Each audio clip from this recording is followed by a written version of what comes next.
There it is. Okay. I don't know why it does that once in a while. Anyway, all right. So we're up to part 4 of Fingerprints of the Gods, which puts us at chapters 10, 11, and 12 tonight. So let's jump on into it.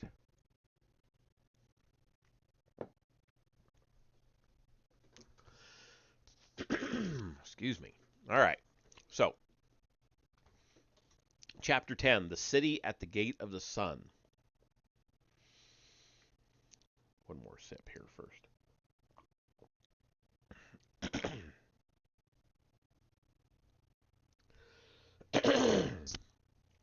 Decided to start coughing just as I started the stream. Okay. The early Spanish travelers who visited the ruined Bolivian city of Tiwanaku at around the time of the conquest were impressed by the sheer size of its buildings and by the atmosphere of mystery that clung to them. Quote, I asked the natives whether these edifices were built in the time of the Inca, wrote the chronicler Pedro Cieza de Leon. They laughed at the question, affirming that they were made long before the Inca reign and that they had heard from their forebears that everything to be seen there appeared suddenly in the course of a single night. End quote. Meanwhile, another Spanish visitor of the same period recorded a tradition which said that the stones had been lifted miraculously off the ground. Quote, they were carried through the air to the sound of a trumpet. End quote. Not long after the conquest, a detailed description of the city was written by the historian Garcilaso de la Vega. No looting for treasure or for building materials had yet taken place, and though ravaged by the tooth of time, the site was still magnificent enough to take his breath away. Quote, we must now say something about the large and almost incredible buildings of Tiwanaku. There is an artificial hill of great height built on stone foundations so that the earth will not slide. There are gigantic figures carved in stone. These are much worn, which shows their great antiquity. There are walls, the stones of which are so enormous it is difficult to imagine what human force could have put them in place. And there are the remains of strange buildings, the most remarkable being stone portals hewn out of solid rock. These stand on bases anything up to 30 feet long, 15 feet wide, and 6 feet thick, base and portal being all of one piece. How, with the use of what tools or implements massive works of such size could be achieved are questions which we are unable to answer, nor can it be imagined how such enormous stones could have been brought here. End quote. Okay, so then we have a picture of Tiwanaku. So let me go ahead and pull that up here. So we have Gateway of the Sun, Kalasasaya, former shoreline of Lake Titicaca, subterranean temple, Akapana Pyramid, Pumapumka. So, okay. So this is the former shoreline, but now it's 12 miles away, I think we read in the earlier chapter.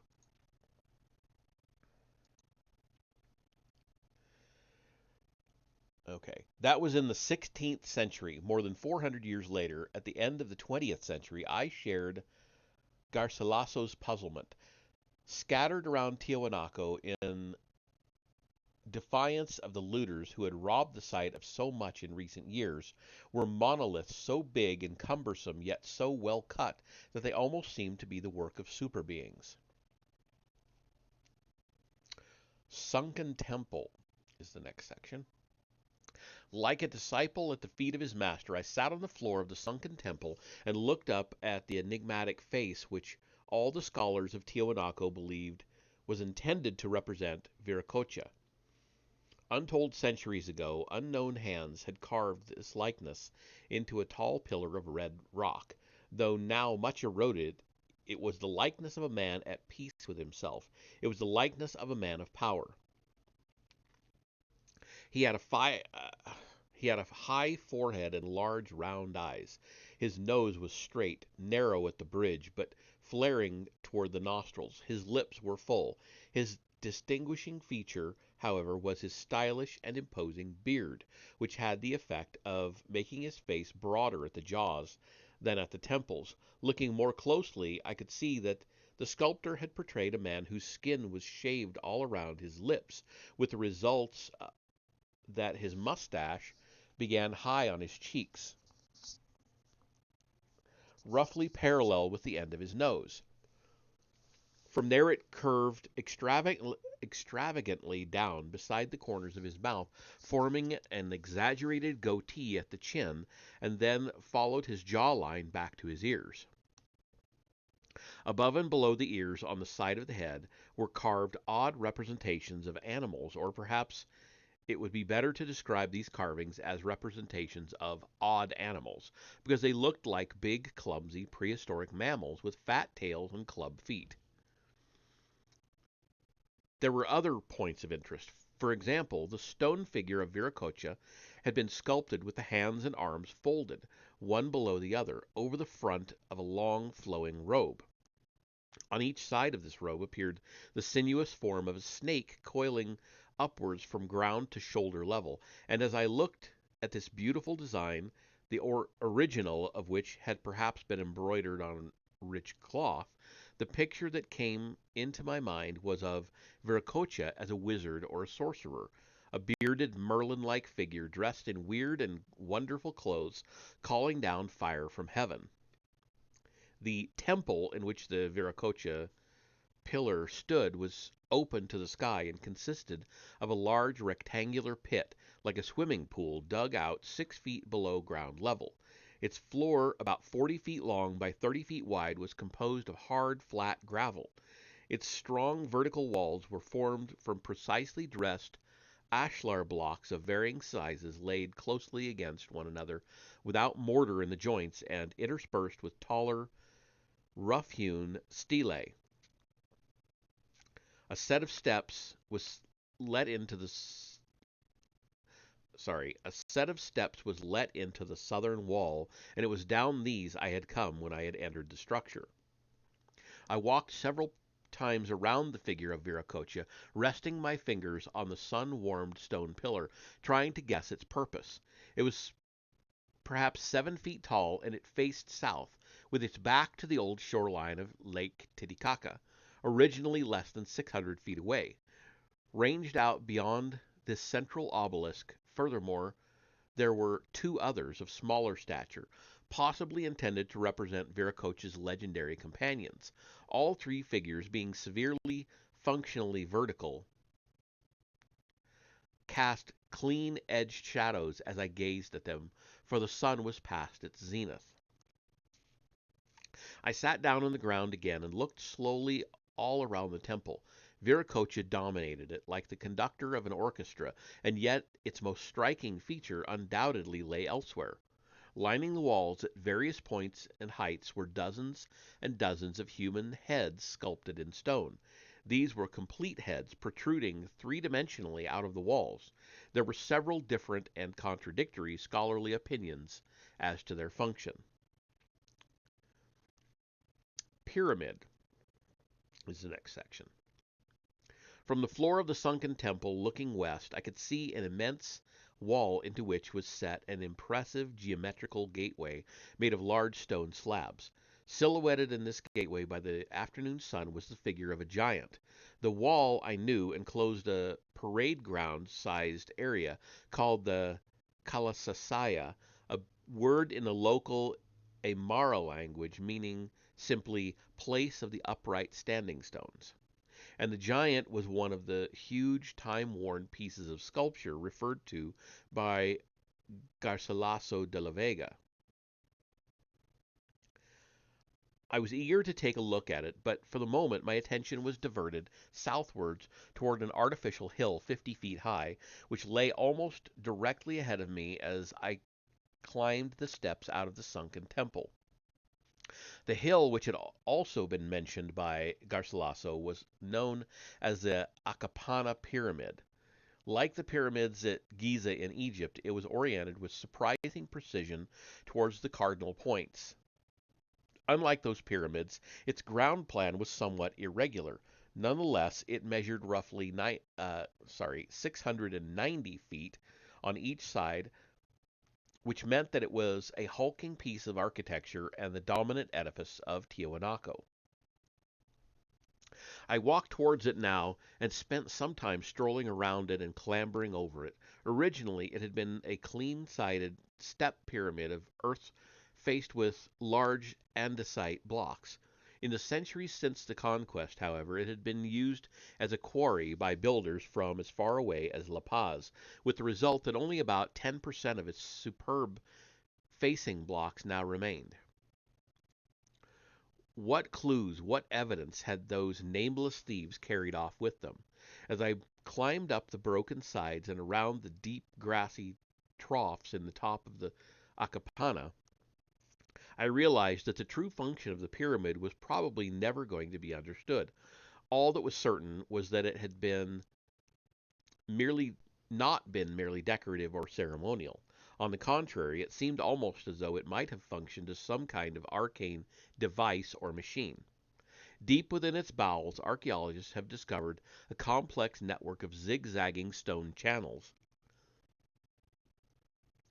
sorry, lined with fine ashlars. These had been meticulously angled and jointed to a tolerance of 1/50th of an inch, and had served to sluice water down from a large reservoir at the top of the structure, through a series of ascending levels to a moat that encircled the entire site, washing against the pyramid's base on its southern side. So much care and attention had been lavished on all this plumbing, so many hours of highly skilled and patient labor that the Akapana made no sense unless it had been endowed with a significant purpose.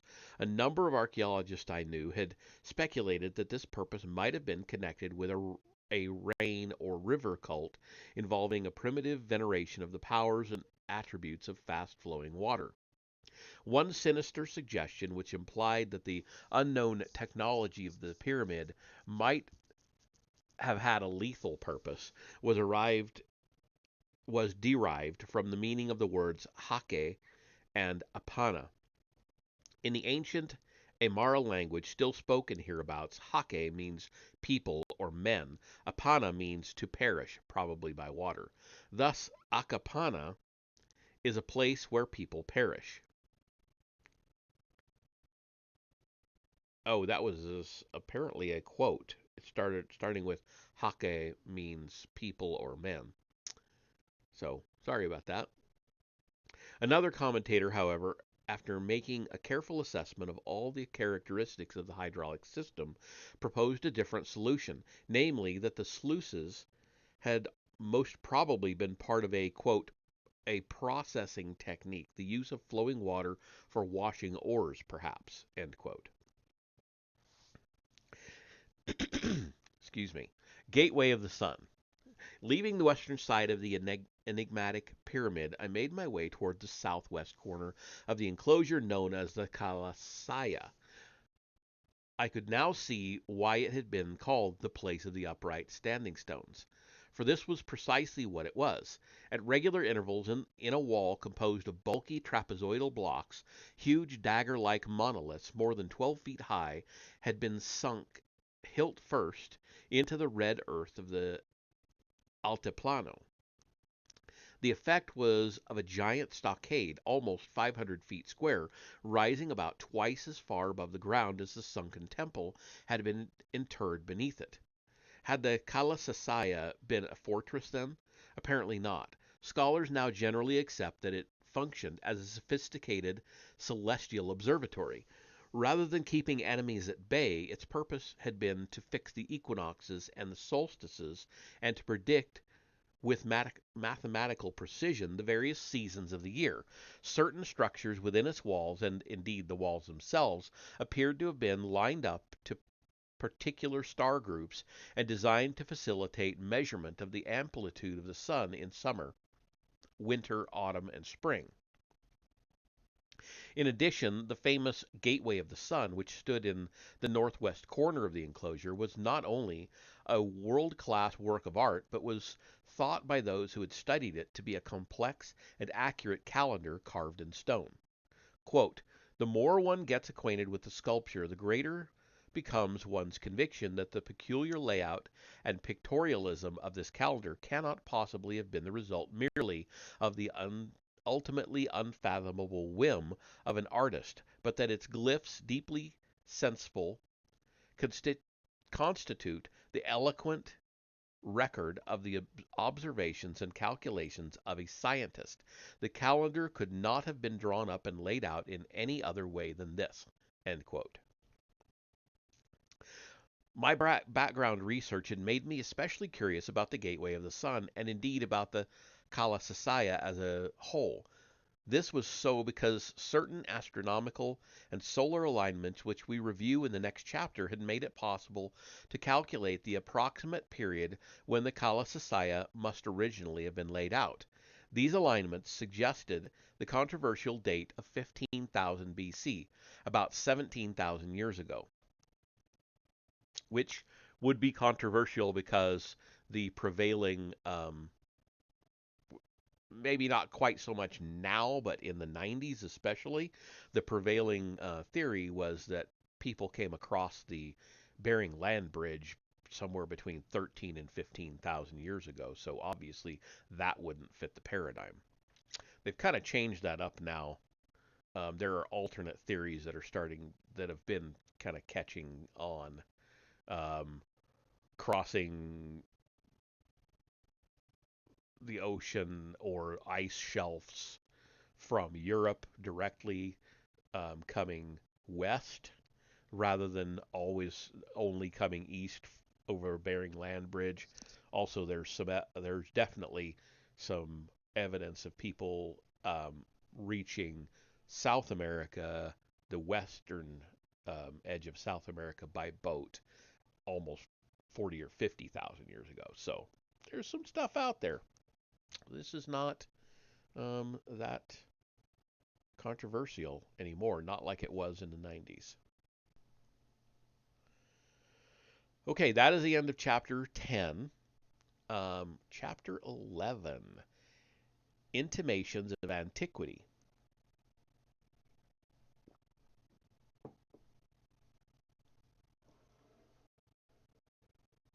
In his voluminous work, Tiwanaku, the Cradle of American Man, the late Professor Arthur Poznansky, a formidable German-Bolivian scholar whose investigations at the ruins lasted for almost 50 years, explains the archaeoastronomical calculations which led to his controversial redating of Tiwanaku.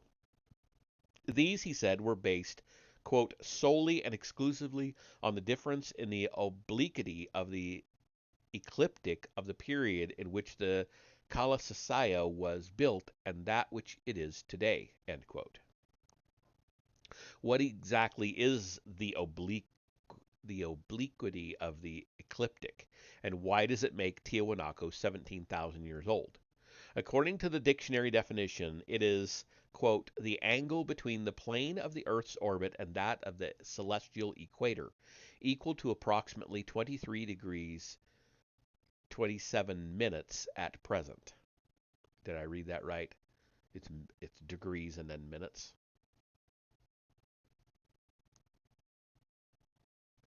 Anyway, end quote.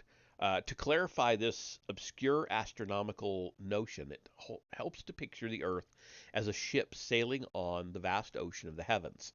Like all such vessels, be they planets or schooners, it rolls slightly with the swell that flows beneath it. Picture yourself on board that ship as it rolls, standing on the deck, gazing out to sea. You rise up on the crest of a wave, and your visible horizon increases. You fall back into a trough and it decreases. The process is regular, mathematical, like the tick-tock of a great metronome, a constant, almost imperceptible nodding, perpetually changing the angle between yourself and the horizon. Now picture the Earth again, floating in space. As every school child knows, the axis of daily rotation of our beautiful blue planet lies slightly tilted away from the vertical in its orbit around the sun. From this, it follows that the terrestrial equator, and hence the celestial equator, which is merely an imaginary extension of the Earth's equator into the celestial sphere, must also lie at an angle to the orbital plane. That angle at any one time is the obliquity of the ecliptic. But because the Earth is a ship that rolls in obliquity, change its obliquity changes in a cyclical manner over very long periods. During each cycle of 41,000 years, the obliquity varies with the precision and predictability of a Swiss chronograph between 22.1 degrees and 24.5 degrees. The sequence in which one angle will follow another, as well as the sequence of all previous angles at any period of history, can be calculated by means of a few straightforward equations. These have been expressed as a curve on a graph originally plotted out in Paris in 1911 by the International Conference of Ephemerids. I'm not sure. I've never seen that word. Ephemerids. Ephemerids. And from this graph, it is possible to match angles and precise historical dates with confidence and accuracy. Poznański was able to date the Calasasaya because the obliquity cycle gradually alters the azimuth position of sunrise and sunset from century to century. By establishing the solar alignments of certain key structures that now look out of true, he convincingly demonstrated that the obliquity of the ecliptic at the time of the building of the Calasasaya had been 23 degrees 8 minutes 48 seconds. Am I reading that right? I'm not sure. When the angle was plotted on the graph drawn up by the International Conference of Ephemerids, it was found to correspond to a date of 15,000 BC.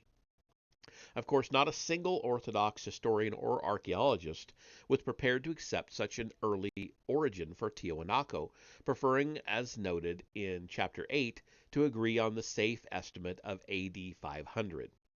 During the years 1927 and 1930, however, several scientists from other disciplines checked carefully Poznański's astronomical archaeological investigations, quote unquote. These scientists, members of a high-powered team which also studied many other archaeological sites in the Andes, were Dr. Hans Ludendorff, then director of the Astronomical Observatory of Potsdam, Dr. Friedrich Becker of the Specula Vaticanica, and two other astronomers, Professor Dr. Arnold Kohlschutter of the University of Bonn and Dr. Rolf Müller of the Astrophysical Institute of Potsdam. At the end of their 3 years of work, the scientists concluded that Poznański was basically right. They didn't concern themselves with the implications of their findings for the prevailing paradigm of history. They simply stated the observable facts about the astronomical alignments of various structures at Tiwanaku. Of these, the most important by far was that the Calasasaya had been laid out to conform with observations of the heavens made a very long time ago, much, much further back than AD 500. Poznański's figure of 15,000 BC was pronounced to be well within the bounds of possibility. If Tiwanaku had indeed flourished so long before the dawn of history, what sort of people had built it and for what purpose? Fish-garbed figures. There were two massive pieces of statuary inside of Calasasaya. One, a figure nicknamed El Fraile, the friar, stood in the southwest corner. The others, toward the center of the eastern end of the enclosure, was the giant that I had observed from the sunken temple.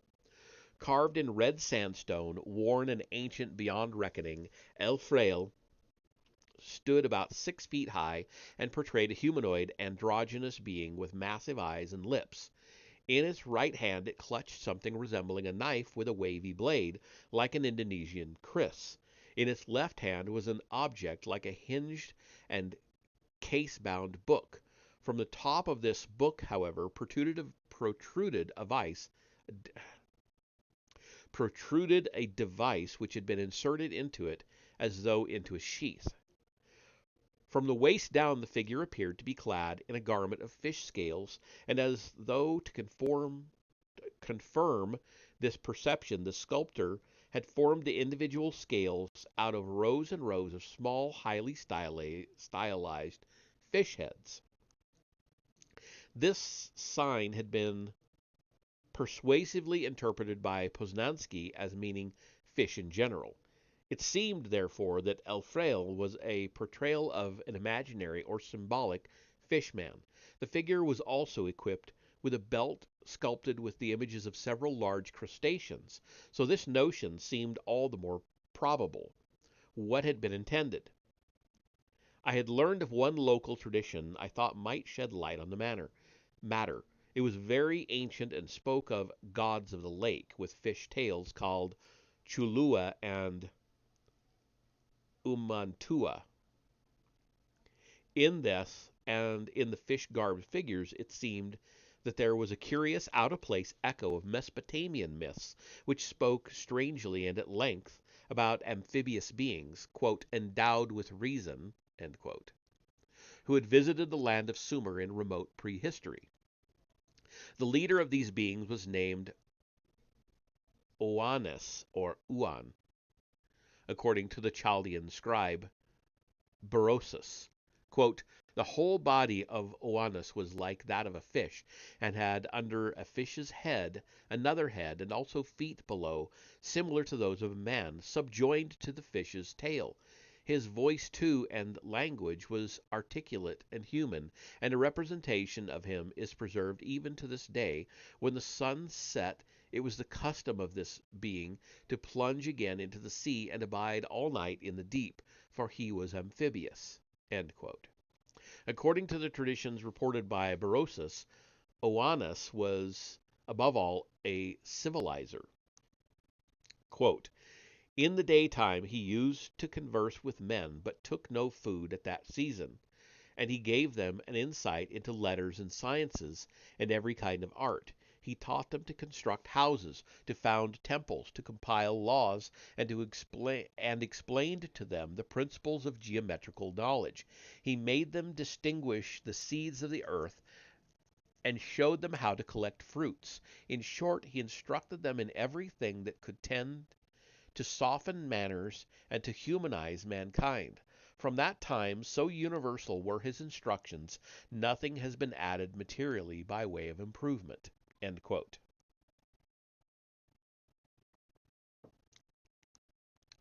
Surviving images of Oannes creatures I had seen on Babylonian and Assyrian reliefs clearly portrayed fish-garbed men.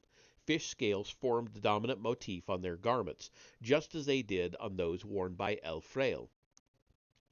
Another similarity was that the Babylonian figures held unidentified objects in both their hands. If my memory served me right, and I later confirmed that it did, these objects were by no means identical to those carried by El Fraile. They were, however, similar enough to be worthy of note. The other great idol of the Kalasasaya was positioned toward the eastern end of the platform, facing the main gateway, and was an imposing monolith of gray andesite, hugely thick and standing about 9 feet tall. Its broad head rose straight up out of its hulking shoulders, and its slab-like face stared expressionlessly into the distance. It was wearing a crown or headband of some kind, and its hair was braided into orderly rows of long vertical ringlets which were most clearly visible at the back.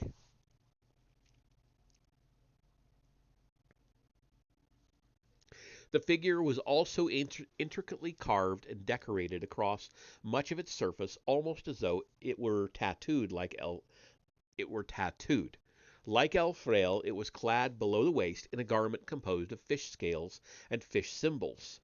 And also, like El Fraile, it held two unidentifiable objects in its hands. This time, the left-hand object looked more like a sheath than a case-bound book, and from it protruded a forked handle. The right-hand object was roughly cylindrical, narrow in the center where it was held, wider at the shoulders and at the base, and then narrowing again towards the top. It appeared to have several different sections or parts fitted over and into one another, but it was impossible to guess what it might represent. And now we have a picture. The title is Assyrian Relief of Fish Garbed Figure. So let me go ahead and pull that up, and I'll show you if you're not already familiar with it. So yeah, I've seen this many times in various versions, but yeah, the fish-headed hat with the long tail hanging down. And I think in one thing I read, they were equating this with um,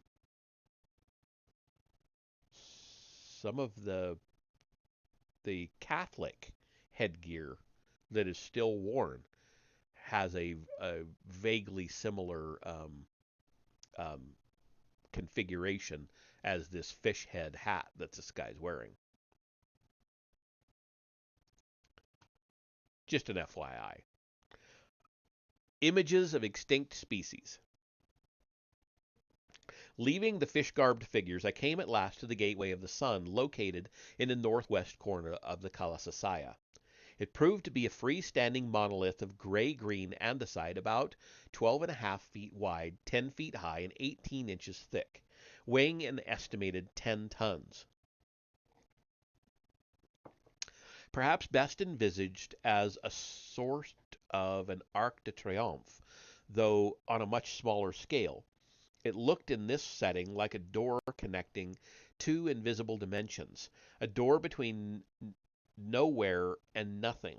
The stonework was of exceptionally high quality, and authorities agree that it was, quote, one of the archaeological wonders of the Americas, end quote. Its most enigmatic figure was the so-called calendar frieze, carved into its eastern facade along the top of the portal. At its center, in an elevated position, this frieze was dominated by what scholars took to be another representation of Viracocha, but this time in his more terrifying aspect as the God King who could call down fire from heaven. His gentle, fatherly side was still expressed. Tears of compassion were running down his cheeks, but his face was set stern and hard. His tiara was regal and imposing, and in either hand he grasped a thunderbolt. In the interpretation given by Joseph Campbell, one of the 20th century's best-known students of myth, quote, the meaning is that the grace that pours into the universe through the sun door is the same as the energy of the bolt that annihilates and is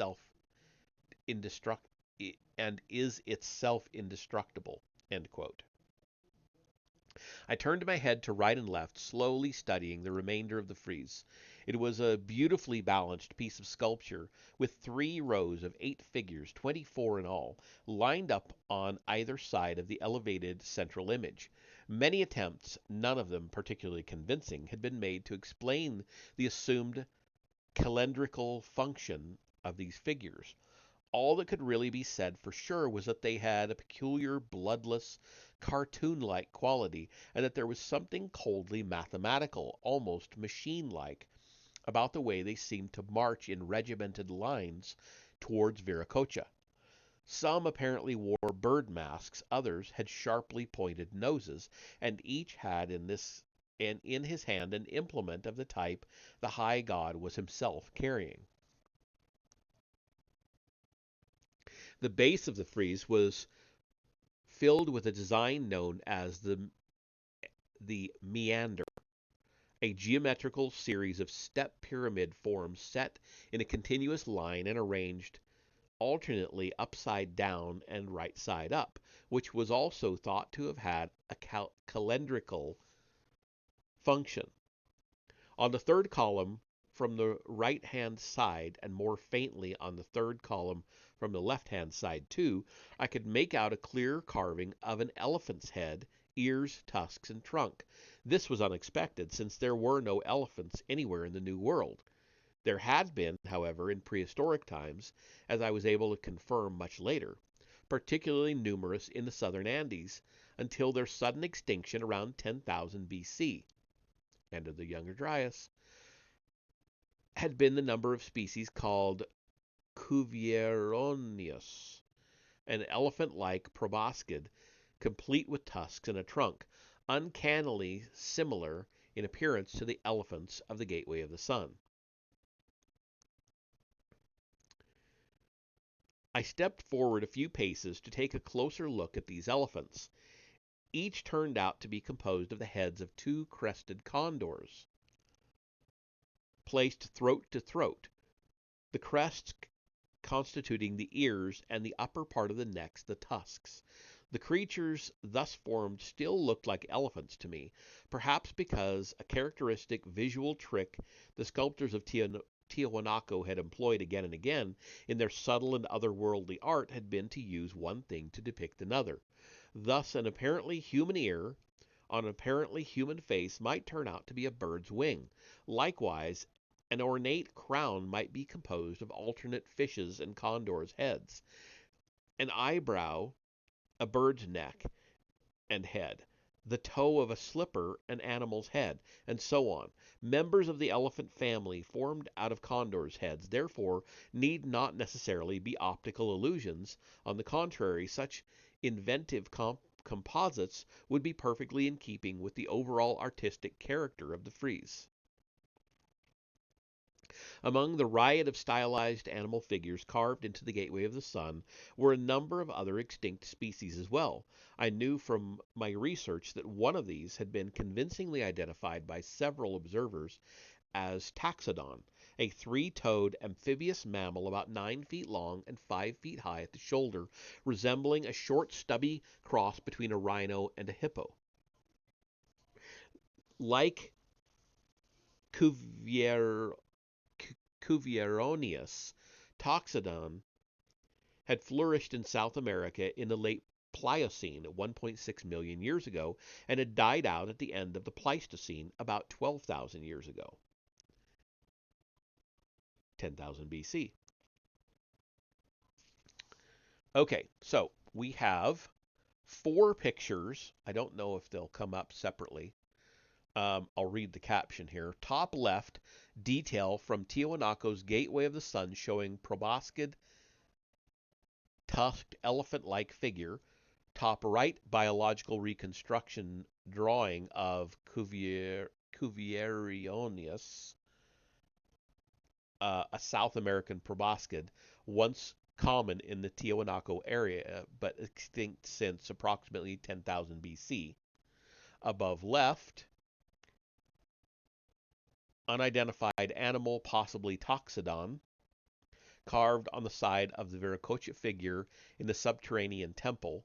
Above right, another possible representation of Toxodon from Tiahuanaco. The raised nostrils are indicative of a semi-aquatic animal somewhat like a modern hippopotamus in its habits, which is what Toxodon is known to have been. Okay, so they are all, it is all 4 pictures in one. So that makes it easy. I'll show you that. So we've got the proboscid carving, the modern representation, Toxodon, and possibly the other version of Toxodon.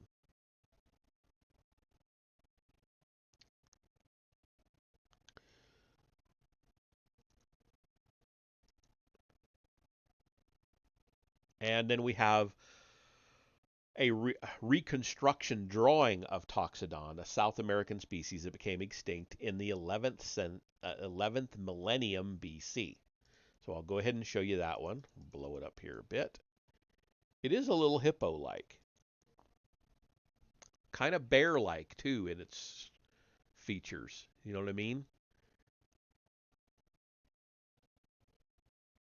Anyway, we're about to finish this chapter. To my eyes, it looked like striking corroboration for the astroarchaeological evidence that dated Tiwanaku to the end of the Pleistocene and further undermined the orthodox historical chronology that made the city only 1,500 years old. Since Toxodon presumably could only have been modeled from life, it was therefore obviously a matter of some importance that no fewer than 46 Toxodon heads had been carved into the frieze of the Gateway of the Sun. Nor was this creature's ugly caricature confined only to the gateway. On the contrary, Toxodon had been identified on numerous fragments of Tiwanakan pottery. Even more convincingly, he had been portrayed in several pieces of sculpture which showed him in full three-dimensional glory. Moreover, representations of other extinct species had been found. The species included Chelidopterium, a diurnal quadruped, the Macrochenia, an animal somewhat larger than the modern horse with distinctive three-toed feet. Such images meant that Tiwanaku was a kind of picture book from the past, a record of bizarre animals now deader than the dodo expressed in everlasting stone. But the record-taking had come to an abrupt halt one day, and darkness had descended. This, too, was recorded in stone. The Gateway of the Sun, that surpassing work of art, had never been completed. Certain unfinished aspects of the frieze made it seem probable that something sudden and dreadful had happened, which had caused the sculptor, in the words of Poznański, to drop his chisel forever, at the moment when he was putting the final touches to his work. And that is the end of chapter 11. So we have chapter 12, which is just slightly shorter than the one we just read. And that should end part 2 of the book, and we'll get into part 3 next time. So, chapter 12, the end of the Viracochas. We saw in chapter 10 that Tiwanaku was originally built as a port on the shores of Lake Titicaca, when that lake was far wider and more than 100 feet deeper than it is today. Vast harbor constructions, piers and dikes, and even dumped cargoes of quarried stone at points beneath the old waterline leave no doubt that this must have been the case. Indeed, according to the unorthodox estimates of Professor Poznański, Tiwanaku had been in active use as a port as early as 15,000 BC, the date he proposed for the construction of the Kalasasaya, and had continued to serve as such for approximately another 5,000 years, during which great expanse of time its position in relation to the shore of Lake Titicaca hardly changed. Throughout this epoch, the principal harbor of the port city was located several hundred meters southwest of the Kalasasaya at a site now known as Pumapunka, literally the Puma Gate. Here, Poznański's excavations revealed two artificially dredged docks on either side of quote, a true and magnificent pier or wharf where hundreds of ships could at the same time take on and unload their heavy burdens, end quote. One of the construction blocks from which the pier had been fashioned still lay on site and weighed an estimated 440 tons. Numerous others weighed between 100 and 150 tons. Furthermore, many of the biggest monoliths had clearly been joined to each other by eye-shaped metal clamps. In the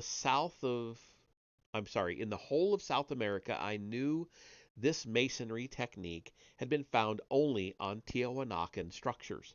The last time I had seen the characteristic notched depressions which proved its use had been on ruins on the island of Elephantine in the Nile in Upper Egypt.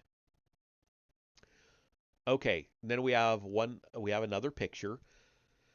12,000 years ago, when Lake Titicaca was more than 100 feet deeper than it is today, Tiahuanaco would have been an island as shown above. Blow that up a bit so it's easier to see. So Tiahuanaco is just this little piece sticking up here. Huh, interesting.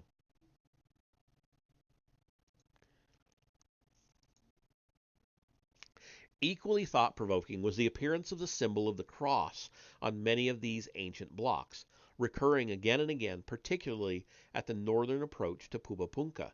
This symbol always took the same form, a double crucifix with pure, clean lines, perfectly balanced and harmonious, deeply recessed into the hard gray stone. Even according to Orthodox historical chronology, these crosses were far less than 1,500 years old. In other words, they had been carved there by a people with absolutely no knowledge of Christianity. Oh, I'm sorry. I said far less. These crosses were not less than 1,500 years old. In other words, they had been carved there by people with absolutely no knowledge of Christianity. A full millennium before the arrival of the first Spanish missionaries on the Altiplano.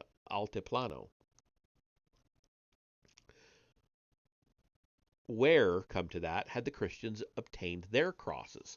Not only from the shape of the structure to which Jesus Christ was nailed, I thought, but from some much older source as well. Hadn't the ancient Egyptians, for example, used a hieroglyph very like a cross, the Ankh, or crux ansata, to symbolize life, the breath of life, eternal life itself? Had the symbol originated in Egypt, or had it perhaps occurred elsewhere earlier still? With such ideas chasing one another around my head, I walked slowly around Pumapunka. The extensive perimeter, which formed a rectangle several hundred feet long, outlined a low pyramidal hill, much overgrown with tall grass. Dozens and dozens of hulking blocks lay scattered in all directions, tossed like matchsticks. Poznansky argued in the terrible natural disaster that had overtaken Tiahuanaco during the 11th millennium BC, quote, "This catastrophe was caused by seismic movements which resulted in an overflow of the waters of Lake Titicaca and in volcanic eruptions. It is also possible that the temporary increase in the level of the lake may have been caused in part by the breaking of the bulwarks on some of the lakes further to the north and situated at a greater altitude, thus releasing the waters which descended toward Lake Titicaca in onrushing and unrestrainable torrents." End quote.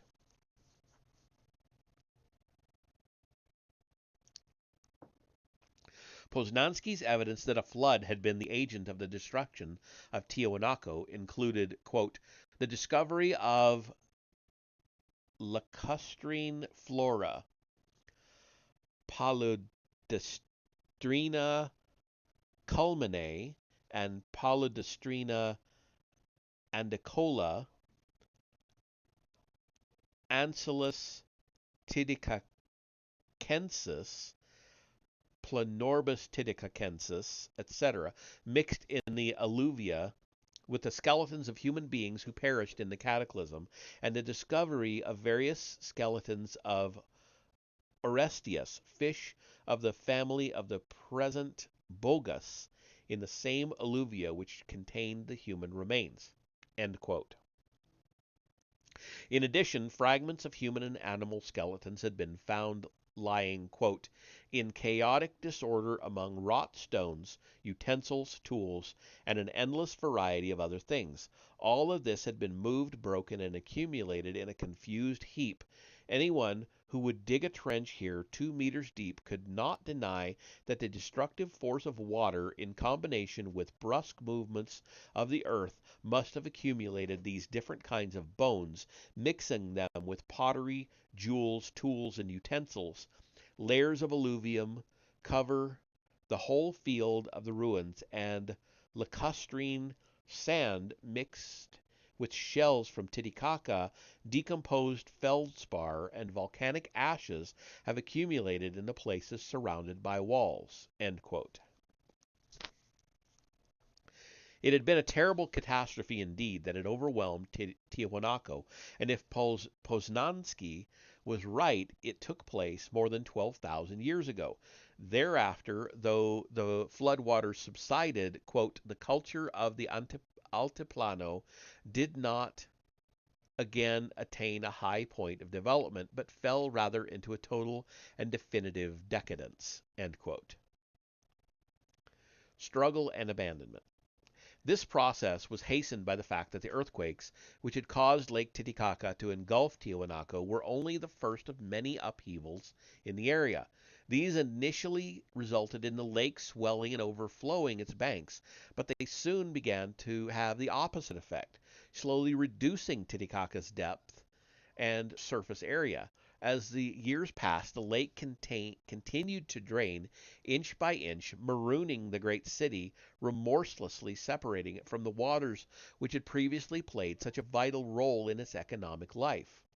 At the same time, there was evidence that the climate of the Tiahuanaco area had become colder and much less favorable for the growing of crops than had previously been the case. So much less favorable that today staples such as maize cannot ripen properly, and even potatoes come out of the ground stunted. Although it was difficult to piece together all of the different elements of the complex chain of events that had occurred, it seemed that quote a period of calm had followed the critical moment of seismic disturbance, end quote, which had temporarily flooded Tiwanaku. Then slowly but surely, quote, the climate worsened and became inclement.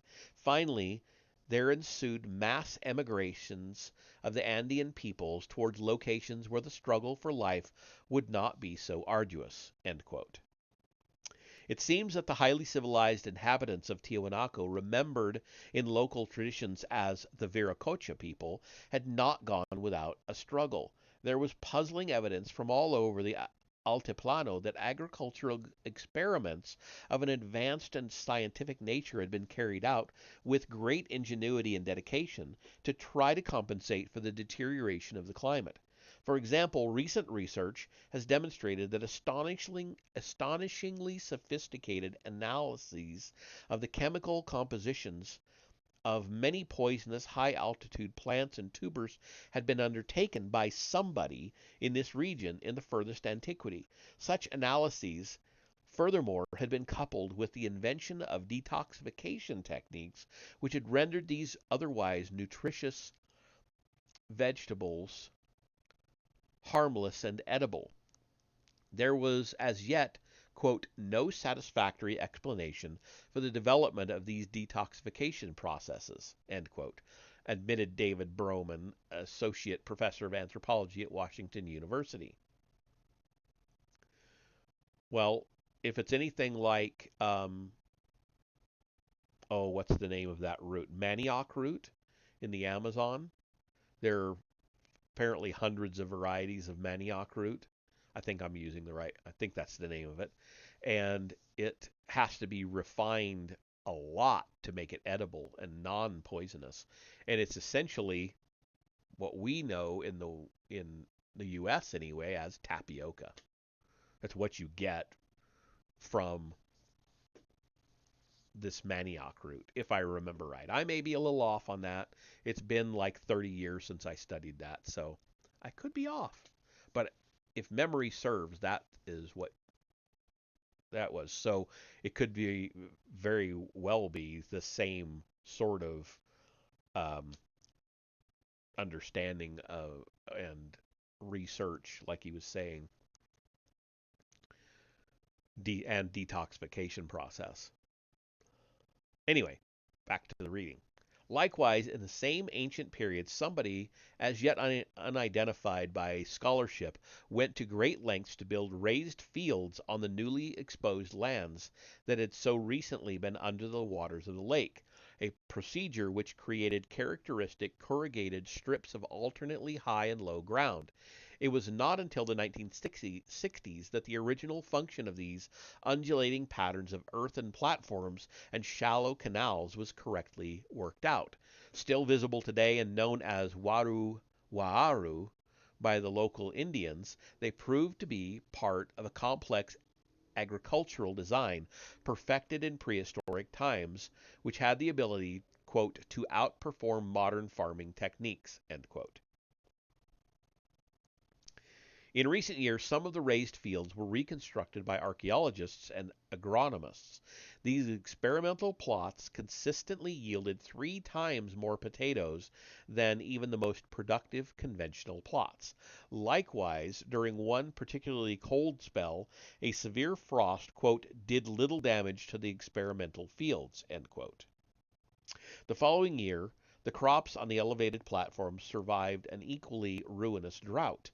Quote, then later rode high and dry through a flood that swamped surrounding farmlands, end quote. Indeed, this simple but effective agricultural technique, invented by a culture so ancient that no one today could even remember its name, had proved such a success in rural Bolivia that it had attracted the attention of governmental and international development agencies and was now under test in several other parts of the world as well. An artificial language. Another possible legacy of Tiahuanaco and of the Viracochas lay embedded in the language spoken by the local Aymara Indians, a language regarded by some specialists as the oldest in the world. In the 1980s, Ivan Guzman de Rojas, a Bolivian computer scientist, accidentally demonstrated that Aymara might be not only very ancient, but significantly that it might be a made up language, something deliberately and skillfully designed. Of particular note was the seemingly artificial character of its syntax, which was rigidly structured and unambiguous to an extent thought inconceivable in normal organic speech. This synthetic and highly organized structure meant that Aymara could easily be transformed into a computer algorithm to be used to translate one language into another. The the Aymara algorithm is used as a bridge language. The language of an original document is translated into Aymara and then into any number of other languages. End quote. Was it just coincidence that an apparently artificial language governed by a computer-friendly syntax could be spoken today in the environs of Tiahuanaco, or could Aymara be a legacy of the high learning that legend attributed to the Viracochas? If so, what other legacies might there be? What other what other incomplete fragments of an old and forgotten wisdom might be lying scattered around, fragments which had perhaps contributed to the richness and diversity of many of the cultures that had evolved in this region during the 10,000 years before the conquest. Perhaps it was the possession of fragments like these that had made possible the drawing of the Nazca lines and enabled the predecessors of the Incas to build the impossible stone walls at Machu Picchu and Sacsayhuaman. Mexico. The image I could not get out of my mind was of the Viracocha people leaving, quote, walking on the waters, end quote, of the Pacific Ocean, or, quote, going miraculously, end quote, by sea, by sea as so many of the legends told. Where had these seafarers been going? What had their objective been, and why, come to think of it, why, come to think of it, had they made such dogged efforts to stay in Tiwanaku for so long before admitting defeat and moving on? What had they been trying to achieve there that had been so important to them? After several weeks' work on the Altiplano, traveling back and forth between La Paz and Tiwanaku, it became clear that neither the otherworldly ruins nor the libraries of the capital were going to provide me with any further answers. Indeed, in Bolivia at least, the trail seemed to have gone cold. It was not until I reached Mexico, 2,000 miles north, that I picked up its traces again. Whoa. What? What? That's it. I don't know why. The next page is totally blank, and then it goes into part 3 of the book. Okay. Plumed Serpent Central America is what the part 3 of the book is titled. And our first chapter, which we'll get into next time, is chapter 13, Blood and Time at the End of the World. So that's where we will pick up on Tuesday. So, all right, let's see who's around and what's up. Hot Dog Raw Dog is on. Ren Flames is on.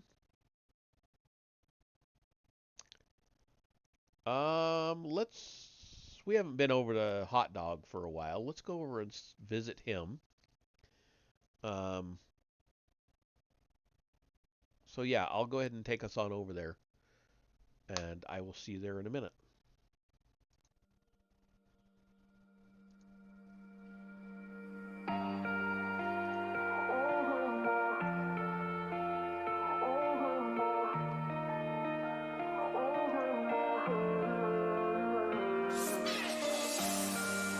Shattered skies, watching teary blue eyes, wonder where I might find some peace of mind. Not lights like I've had, but more sophisticated into love real